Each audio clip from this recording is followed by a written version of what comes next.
When I finally sat down to organize my finances, I found $340 in subscriptions I had forgotten about, and a savings account I had completely lost track of.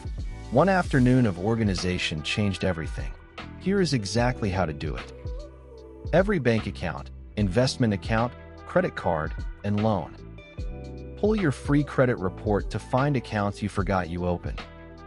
List them all in one place. Yes, including the embarrassing ones. Tax returns, insurance policies, will, property documents. One physical folder at home and one digital backup in the cloud. Tell one person you trust exactly where to find everything. Check your bank and every credit card for recurring charges. Cancel anything you have not actively used in the last 90 days. Most people find $50 to $150 in forgotten subscriptions in 15 minutes. Fixed bills like rent and insurance, set to autopay.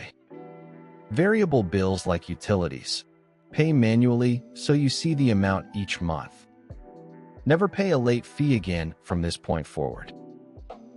One page, all accounts, current balances, bill due dates, and savings goals. Update it once a quarter. Takes 15 minutes. A printed financial organizer keeps this simple and offline. The free financial organizer printable in the description is the one-page master dashboard I just described. Download it from the link below and fill it in this weekend. New money tips Monday, Wednesday, and Friday.